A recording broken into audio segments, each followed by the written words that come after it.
खबर खास में आज हम बात करेंगे जीएचएमसी पर टीआरएस के कब्जे की।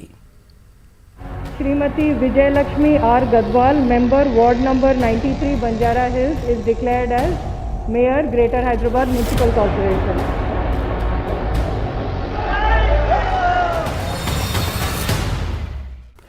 नाज़रीन, 2 महीनों से जारी greater Hyderabad municipal corporation election का आज इख्तिताम अमल में आया। जीएचएमसी पर टीआरएस का कब्जा हो गया है।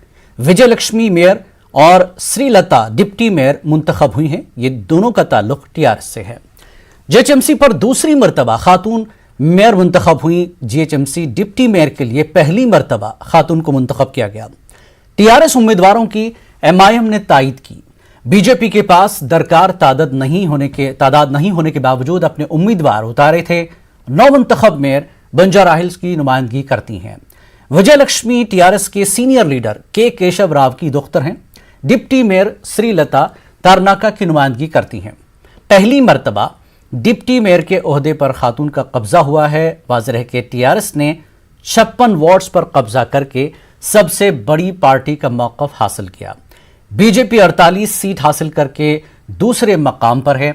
एमआईएम 44 कारपोरेटर्स के साथ तीसरे मकाम पर है। तो कुल मिलाकर आज एक तरह से कहें कि भाग्यलक्ष्मी मंदिर में मन्नत किसी ने मांगी और प्रसाद मिला टीआरएस को। तो शहर हैदराबाद में एक नारा काफी मशहूर है, शहर हमारा मेयर हमारा। आज टीआरएस इस नारे पर खरी उतरी है। काम और मुद्दों की सियासत और जज्बात की सियासत में टीआरएस के आंकड़ों का थोड़ा सा खेल जरूर बिगड़ा, लेकिन कब्जा टीआरएस का ही हुआ। मगर जीएचएमसी के कामकाज को लेकर टीआरएस को बहुत मेहनत करनी पड़ेगी ताकि आगे की सियासी हिकमत अमली को मजबूती से नाफिज किया जा सके। और अब रियासत में आगे का सियासी मंजरनामा कैसा होगा, क्या होगा, इस पर कुछ खास मेहमानों के साथ हम बात करेंगे। और इस वक्त हमारे साथ टीआरएस के तर्जुमान श्रीधर रेड्डी और सियासी तज्जिया निगार व साफी खुर्रम मुबशरुद्दीन खुर्रम जुड़ चुके हैं। श्रीधर रेड्डी जी, टीआरएस ने जो कहा आज उसने वो कर लिया, कामयाबी मिली है। इस पल को आप कैसे देखते हैं? जना जी, पहले मैं ये डिस्कशन में हम आगे बढ़ने से पहले जी जो आज मेयर का पद का प्रमाण स्वीकार जो किया है जी, गदवाल विजयलक्ष्मी जी और डिप्टी मेयर मोते श्रीलता रेड्डी जी को जी, और सारे जितने भी कारपोरेटर आज जो वोट लिए हैं नई एग्जीक्यूटिव बॉडी में जी, सभी लोगों को मैं शुभकामनाएं देना चाहता हूं, बधाई देना चाहता हूं जी। वही समय पे जो पहले की बॉडी थे जिसका मेयर बुंतु राम मोहन जी हो, उसका डिप्टी मेयर तो बाबा फसीउद्दीन जी हो, उन लोगों के नेतृत्व में बड़ा अच्छा काम चला था पिछले 5 साल में। जी, हैदराबाद में हर तरह की डेवलपमेंट हुई। आगे आने वाले 5 साल में भी वही उसी तरह की डेवलपमेंट होता बोल के हमारा आश्वासन है। ठीक, और ऐसा होना चाहिए जी।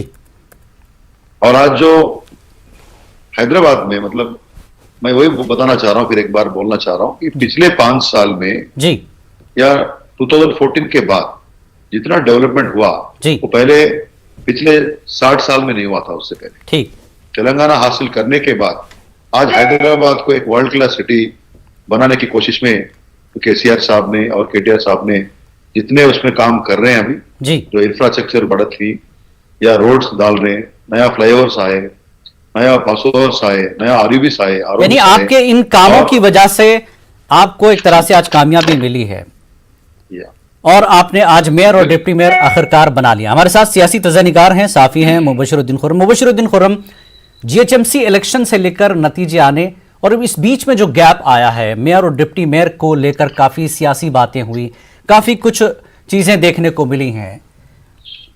एक्स ऑफिशियो वोट की वजह से टीआरएस कामयाब रही एक तरह से आज, और कहीं ना कहीं एमआईएम की मदद की जरूरत आखिरकार पड़ ही गई। कैसे देखते हैं आप आज के इस जीत को टीआरएस की? देखिए, टीआरएस की आज की जो जीत है ये यकीनी थी, होने ही वाला था ये, इसमें कोई दो राय नहीं है। टीआरएस की मेयर और डिप्टी मेयर दोनों निश्चित तौर पर कामयाबी के आसार नुमाया थे। लेकिन ये कहा जा रहा था कि जिस तरह के हालात जी इलेक्शन से पहले मजलिस और टीआरएस के दरमियान पैदा हुए थे, जी। उससे ऐसा लग रहा था कि मजलिस टीआरएस की मदद नहीं करेगी, क्योंकि मजलिस के टीआरएस को मदद करना दरअसल आइंदा सियासी हालात में बीजेपी को फायदा पहुंचाना के मुतरादिफ होगा। जी, बिल्कुल, इस इसीलिए पर बातें हुई मजलिस थी। को दूर और रखने इसको की बीजेपी ने जो काफी हिकमत उछाला भी तैयार था। की जा रही थी, शायद टीआरएस उसमें नाकाम। जी हाँ, बिल्कुल, कहीं ना कहीं टीआरएस इस बात में नाकाम हुई है कि बगैर मजलिस के वो मेयर नहीं बना सकती जी इसीलिए मजलिस की ताईद हासिल करते हुए मेयर और डिप्टी मेयर का इंतखाब यकीनी बनाया गया। और दूसरी तरफ मजलिस की भी यहाँ पर कहीं ना कहीं नाकामी है, क्योंकि जब कभी किसी भी सियासी जमात को ज़रूरत पड़ती है, मदद की ज़रूरत पड़ती है, तो दो तरफा फ़ायदा देखा जाता है। जैसा कि आंध्र प्रदेश में जब जीएचएमसी इलेक्शंस हुए थे और कांग्रेस को मजलिस की मदद की ज़रूरत थी जी, तो डिप्टी मेयर मजलिस का था, कांग्रेस की मेयर बनाई गई थी। और मजलिस ने जब मेयर की निशिस्त हासिल की तो उस वक्त डिप्टी मेयर कांग्रेस के बनाए गए थे जी। लेकिन इस मर्तबा ऐसा कुछ नहीं हुआ, टीआरएस को गैर मशरूत तायीद की गई ऐसा लग रहा है, जिससे दोनों सियासी जमातों की ये नाकामी ही समझी जाएगी। जी, तो श्रीधर रेड्डी जी, जिस तरह से मुबशिरुद्दीन खुर्रम कह रहे हैं कि बीजेपी ने जिस तरह से मुद्दे को हवा दी थी, आखिरकार आपने बीजेपी की उस बात को सच कर दिखाया कि आप लोग बाहर तो कहते हैं कि हम दोस्त नहीं हैं, सियासी तौर पर एक दूसरे के साथ नहीं खड़े हैं, अलग आपने इलेक्शन लड़ा, सब कुछ हुआ, लेकिन आज फिर एमआईएम ने आपकी तायद की और ट्वीट भी आया है असदुद्दीन अवैसी का कि आपने डिप्टी मेयर की क़यादत के लिए या डिप्टी मेयर के लिए उनको जो है ओहदे की पेशकश की थी, उसके लिए शुक्रिया भी अदा किया है असदुद्दीन अवैसी ने।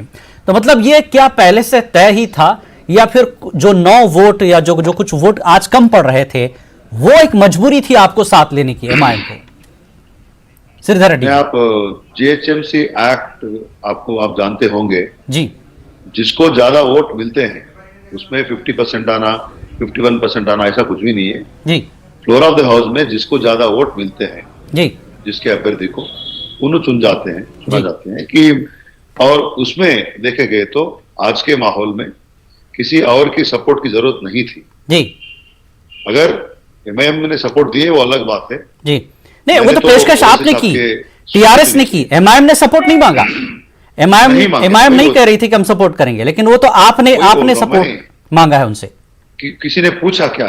ट्वीट में असदुद्दीन अवैसी का ट्वीट आप देख लीजिए। असदुद्दीन ओवैसी साहब क्या ट्वीट करे मुझे मालूम नहीं है। उन्होंने कहा कि मजलिस को डिप्टी मेयर के ओहदे की पेशकश करने पर मैं शुक्रिया अदा करता हूं टीआरएस का। मैं वही बताना चाह रहा हूं, मैं आपको वही बताना चाह रहा हूं जी।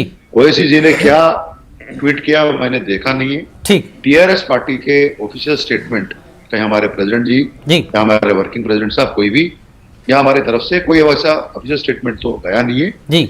आज के श्रीधर सिचुएशन है उसमें सुनिए, मेरी बात सुनिए ना, आप मेरी बात सुनिए पूरा जी जी, सुना आपका बात, ठीक है। मैं क्या बोलना चाह रहा हूं, आज जो है मेयर और डिप्टी मेयर टीआरएस के चुने गए हैं जी, और जीएचएम्स के एक्ट के तहत हमको वो मिलने का हक भी था, वहां पर पूरा सिचुएशन भी था, तो इसमें ज्यादा अंदर जाने की जरूरत नहीं है।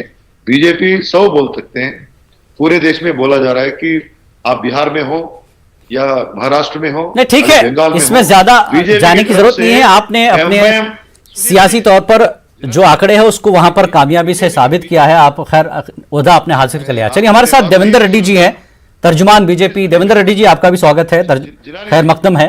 देवेंद्र रेड्डी जी, आप भी, आपकी पार्टी की तरफ से भी कहा जा रहा था कि मेयर हमारा होगा, हम पूरा जोर लगा देंगे, सारी चीजें कहीं ना कहीं रह गई हैं। क्या वजह है आज आप कामयाब नहीं हो पाए मेयर बनाने के लिए? हालांकि काफी वक्त मिला था और ये सियासी तौर पर अंदाजे लग रहे थे कि बीजेपी कुछ करेगी इस बीच में।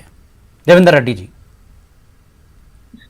नहीं, आपका आवाज तो मेरे को थोड़ा ये क्या बोलते हैं ब्रेकअप है, फिर भी जो मैं समझ हो गया मेरे को क्या क्वेश्चन है आपसे, क्या सवाल है। आपका मेयर नहीं बना है, बीजेपी क्यों नहीं बना पाई मेयर?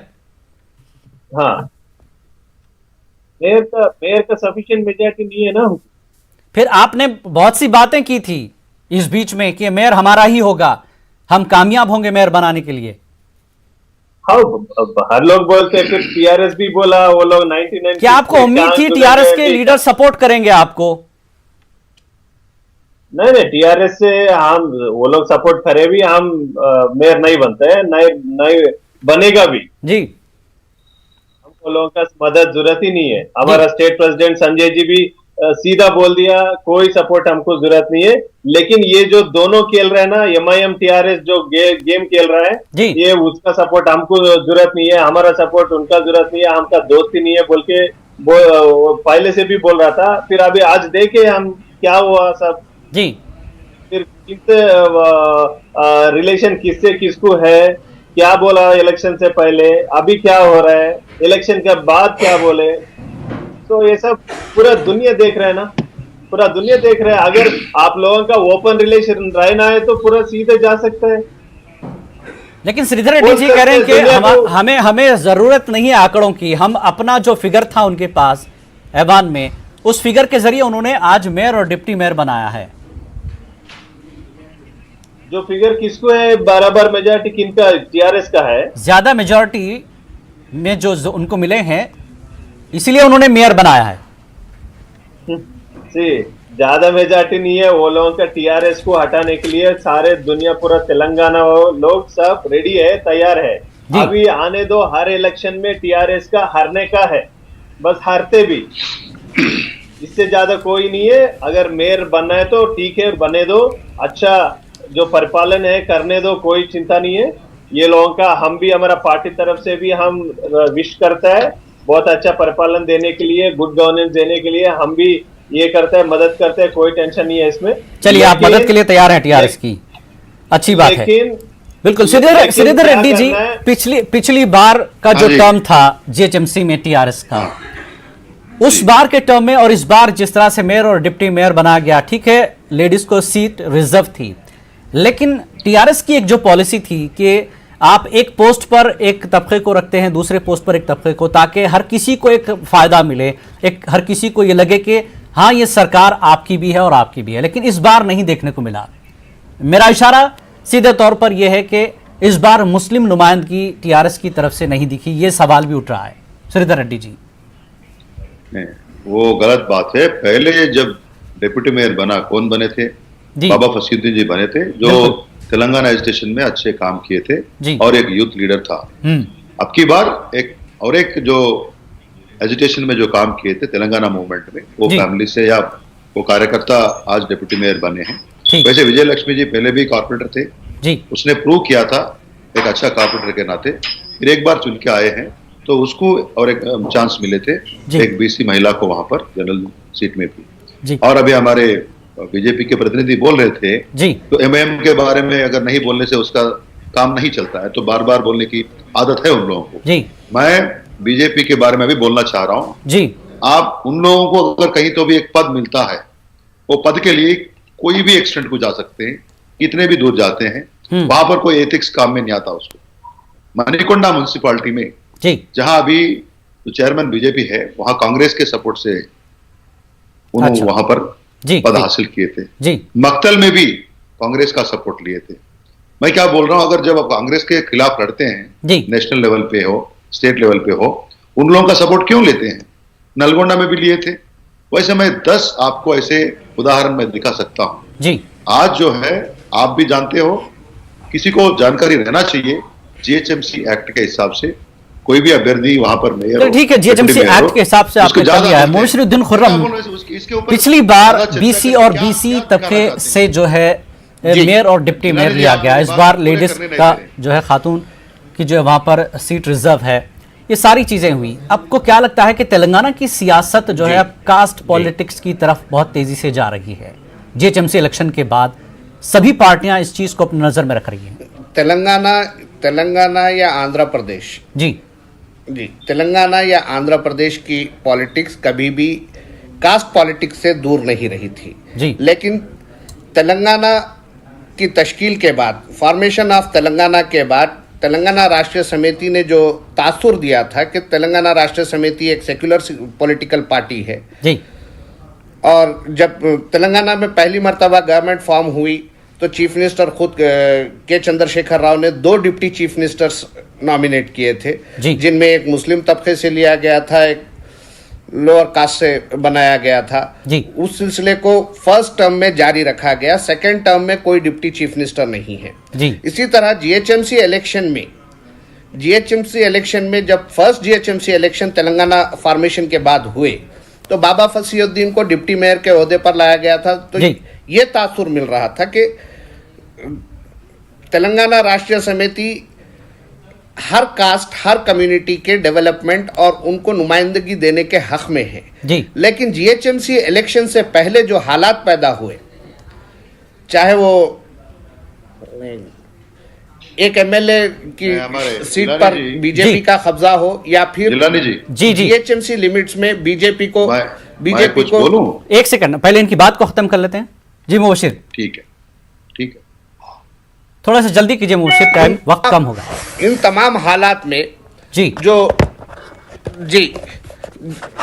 किसी मुस्लिम नुमाइंदे को डिप्टी सीएम न बनाया जाना, ऐसा लगता है कि चीफ मिनिस्टर और तेलंगाना राष्ट्रीय समिति को कहीं ना कहीं भारतीय जनता पार्टी का खौफ खाया जा रहा है। चलिए ठीक है, रेड्डी तबके के वोट बहुत ज्यादा जो है अक्सरियत के साथ बीजेपी की तरफ टर्न हो गए हैं। आपको क्या लगता है, आप वोट पॉलिटिक्स और कास्ट पॉलिटिक्स को इस वक्त जहन में रखकर यह सारा मुद्दा तैयार हुआ है? कहीं ना कहीं जैसा कि मुर्शिदुद्दीन खुर्रम बता रहे हैं कि बीजेपी अब आपके जहन पर है। नहीं, इसको कास्ट पॉलिटिक्स ये ऐसा बोला नहीं जाता है। पॉलिटिक्स में जब कोई आप रिस्पॉन्सिबिलिटी देते हैं, पद देते हैं जी, सोशल इंजीनियरिंग देखना एक परंपरा है, मतलब एक तरीका है।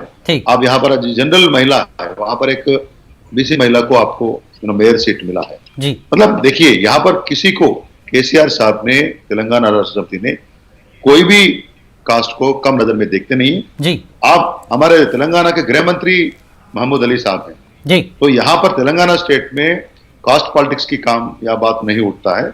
यहाँ पर डेवलपमेंट पॉलिटिक्स की बात करते हैं, विकास की राजनीति चलता है। केसीआर साहब ने हर सेक्शन को, हर कास्ट को, हर रिलीजियन को, हर तरह के लोगों को कैसा, इन लोगों को डेवलपमेंट मिलना, उन लोग कैसा ऊपर आना, उसके लाइफस्टाइल कैसा बढ़ना, ठीक है, हर तबके को, हर कास्ट को आप आगे लेकर चलना चाहते हैं, साथ लेकर चलना चाहते हैं। देवेंद्र रेड्डी जी, हर लोगों को ये उसका बजट है, मगर ठीक है देवेंद्र रेड्डी जी, जीएचएमसी इलेक्शन में बीजेपी की तरफ से बहुत सी सियासी और बड़ी बड़ी बातें हुई। लोगों ने आपकी बातों को कुछ एक्सेप्ट भी किया, जिसकी वजह से आपको बड़ी तादाद में यानी 48 सीटें आपको मिली। और इसके बाद लग रहा था कि तेलंगाना को बजट में कुछ ना कुछ बेहतर मिलेगा ताकि बीजेपी अपने पैर मजबूती से तेलंगाना में जमा सके। टीआरएस को अब लगता है कि बीजेपी सिर्फ बातें कर रही है, कुछ नहीं करेगी, सिर्फ सियासी मुद्दे और बयानबाजियों से काम लेगी। तो कहीं ना कहीं आपको आगे जाकर अपनी सियासत को थोड़ा, क्या कहेंगे, एक तरह जिस तरह से मजहबी सियासत एक तरह से नाम दिया गया था, उससे हटने की अब जरूरत पड़ेगी, क्योंकि टीआरएस ने बजट के बाद देख लिया कि बीजेपी यहां क्या कर सकती है। देवेंद्र रेड्डी जी, अभी ये पैंडेमिक सिचुएशन में भी हर स्टेट को इक्वल जस्टिस कर दिया। अभी देखो, ज्यादा बातें कौन करते हैं? नहीं, लेकिन टीआरएस को कुछ नहीं मिला। देवेंद्र रेड्डी जी, माफ कीजिए, तेलंगाना को कुछ नहीं मिला, टीआरएस की तरफ से तो यही कहा जा रहा है। हाँ, वही बोल रहा हूँ, ये तेलंगाना नहीं है सिर्फ, सब इसको किधर कितना देना, जितना बराबर, सब इक्वल जस्टिस में बजट में अलोकेशन अलर्ट कर दिया जी। इसमें तो कोई पार्शियलिटी नहीं है, डिस्क्रिमिनेशन तो कोई नहीं है। अभी बीजेपी सब मोदी जी को, अमित शाह जी को, सबको मालूम है तेलंगाना में क्या चल रहा है, कैसा है और कैसा मदद करना बोल के वो लोगों को बहुत चिंता है। ऐसा टीआरएस जैसा केसीआर जैसा हर दिन हर एक बात बोलता है, जो बात को जो बोलता है वो बात में कभी नहीं करता है। अभी देखो, ये म्युनिसिपल जीएचएमसी इलेक्शंस के बाद क्या बोला, जो ड्यूरिंग इलेक्शंस में क्या बोला, जो 10,000 बाकी है इलेक्शंस के बाद 10,000 देंगे बोल के बोला। नहीं, आपने भी तो कहा था हम भी देंगे, बन गया, आपने भी कहा था हम भी देंगे। जिलानी जी, नहीं, हम भी देंगे, लेकिन देखो, लेकिन आप भी अनजान हो गए और वो भी अनजान हो गए। जिलानी जी, और ये आपने ये भी कहा था जीएचएमसी में कि हम हैदराबाद को डेवलपमेंट के लिए वो काम करेंगे जो टीआरएस नहीं किया अब तक। टीआरएस ने कुछ किया ही नहीं, आपका ये दावा था जीएचएमसी इलेक्शन में, और आप बजट ही नहीं देंगे तो फिर यहाँ पर काम कैसे होगा? से कुछ नहीं होता जिलानी जी, जिलानी साहब जी, टीआरएस खाली बात करते, बड़ा बाता, इसे कोई नहीं है, सब करप्शन। ठीक है, श्रीधर रेड्डी सब हटा के उठा के चले गया। देखिए श्रीधर रेड्डी, कुछ नहीं करता। मैं एक ही बात बोलना चाह रहा हूं। अभी पहले जो अभी बजट की बात कर रहे थे, यूनियन बजट में, यहाँ पर हमारे पास 4 एमपीस है, एक गृह राज्य मंत्री है उसमें जी, अक्सर आके एक प्रेस मीट बना के कुछ तो भी बोल के जाते हैं ना जी। ये बजट में तेलंगाना राज्य को इतना मिला है, ITIR मिला है, निम्स मिला है, फार्मासिटी को पैसे दिए हैं, यहाँ पर फ्लड रिलीफ के लिए कुछ तो भी वहां पर कोई स्टेटमेंट आया क्या? क्यों नहीं आया? हर चीज में किशन रेड्डी साहब आके बड़ा बोलते हैं, बंडी संजय आके बड़ा बोलते हैं। क्यों इन लोग एक प्रेस मीट कॉन्फ्रेंस रख के तेलंगाना को यूनियन बजट में इतना आया बोल के क्यों ही बात नहीं करें? और ये 10,000 की बात कर रहे हैं हमारे भाई, वो 10,000 इलेक्शन के बाद भी जारी किए थे, जिन लोग अप्लाई किए उसको दिए, और जो 20,000 लीटर की जो हम लोग प्रॉमिस किए थे, टीआरएस नेता लोगों को वायदा दिए थे, वो 20,000 लीटर का प्रॉमिस भी हम लोग कंप्लीट किए थे, फ्री वाटर को। अरे चिल्लाना नहीं, आप सुनिए, पहले सुनने की क्षमता रखना चाहिए। मैं यही बोल रहा हूँ, हमको आप क्या किए? हैदराबाद के लिए क्या किए? तेलंगाना के लिए क्या किए? इन लोगों के पास कोई जवाब नहीं है। ये खाली सुबह शाम चिल्लाना, सुबह शाम चिल्लाना सीख लिए हैं, उससे कुछ होने वाला नहीं है। वो सवाल उठाओ, लोग जानते हैं, और ऐसे लोगों को जिसको हैदराबाद के ऊपर या तेलंगाना के राजनीति के ऊपर कोई इन लोगों को कंसेप्चुअल नॉलेज नहीं है। मैं बोलना चाह रहा हूं जी, क्यों बात नहीं किए? 1 रुपए का भी यूनियन बजट में तेलंगाना के लिए कोई स्पेशल एलोकेशन नहीं मिला। ठीक है, जिस तरह से टीआरएस ने अपनी गुड गवर्नेंस की बात की, जीएचएमसी में डेवलपमेंट की बात की, और एक तरफ बीजेपी ने जिस तरह से मरकजी लीडरों को उतारा था, ऐसा लग रहा था कि जीएचएमसी के बाद एक बाढ़ आ जाएगी बीजेपी की रियासत में। खैर कुछ फायदा जरूर हुआ बीजेपी को, लेकिन अब मसला यही है कि डेवलपमेंट और मजहबी सियासत, ये 2 चीजें अब आमने सामने हैं। जी जिलानी जी, बिल्कुल सही, मगर टीआरएस इनडायरेक्टली रिलीजियस पॉलिटिक्स की तरफ बढ़ रही है जी, क्योंकि अगर आप इलेक्शन के इमीडिएट बाद अगर 8 दिसंबर का देखें तो 8 दिसंबर को तेलंगाना राष्ट्रीय समिति ने फार्मर्स बिल के खिलाफ प्रोटेस्ट का अनाउंस किया था और मिनिस्टर्स रोड पर थे। लेकिन जब अब पार्लियामेंट शुरू होने जा रही थी, बजट सेशन शुरू होने जा रहा था जी, तो हमारी मौजूदा मेयर, नई मेयर के फादर जी, केशव राव साहब का स्टेटमेंट आता है कि तरक्की के लिए सबके साथ चलना पड़ता है जी। और जहां तक बजट की बात हो रही थी, यहां मैं ये एक बात कहना चाहूंगा कि बजट पर हर पॉलिटिकल पार्टी का रिएक्शन आता है, चाहे वो फेवर में हो या अगेंस्ट में हो। बीजेपी ने बजट पेश किया, बीजेपी के एमपीज ने रिएक्ट नहीं किया, ये एक अलग बात है जी, लेकिन तेलंगाना राष्ट्रीय समिति ने भी यूनियन बजट पर कोई रिएक्ट नहीं किया है। किसी तरह की तनकीद बीजेपी पर नहीं की गई है, जिससे ये बात क्लियर हो रही है कि कहीं ना कहीं टीआरएस और बीजेपी हैंड इन ग्लव की तरह काम कर रहे हैं। जी, गलत बात कर रहे हैं आप। ठीक, जिलानी जी, ठीक जी, श्रीधर, अभी जो भी बताना चाह रहे हैं हमारे भाई साहब ने, वो गलत बात है। बीजेपी की तरफ बढ़ना, वैसे पॉलिटिक्स की तरफ बढ़ना हमारा कोई इरादा नहीं है जी। मैंने पहले भी बताया, अभी भी बता रहा हूं। लेकिन श्रीधर जी, आप कह रहे हैं ठीक है, बीजेपी के साथ आपका कोई ताल्लुक नहीं है, लेकिन आप एमआईएम के साथ भी आपका कोई ताल्लुक नहीं था। अचानक फिर आज आप सपोर्ट में आ गए, फिर एमआईएम ने सपोर्ट भी कर दिया। तो ये जो आंख मुचौली चल रही है ना सियासत में, किसी सपोर्ट, अगर कोई सपोर्ट किए हैं तो आप ना नहीं बोल सकते। फिर आप एक दिन पहले केसीआर कहते हैं कि आवाम को गुमराह न कीजिए, अपोजिशन को उन्होंने तनकीद का निशाना बनाया, कहा कि आवाम को गुमराह मत कीजिए। यहाँ आवाम को गुमराह कर कौन रहा है? गलत बात है जिलानी जी, इसका कोई जरूरत नहीं है जी। आप आंकड़े भी देख सकते हैं जी, किसी को गुमराह करने की जरूरत नहीं है। हम पूरे क्लैरिटी के साथ हैं। जी जी, तेलंगाना में खाली डेवलपमेंट की बात चलती है, जिलानी साहब, तेलंगाना गवर्नमेंट हो।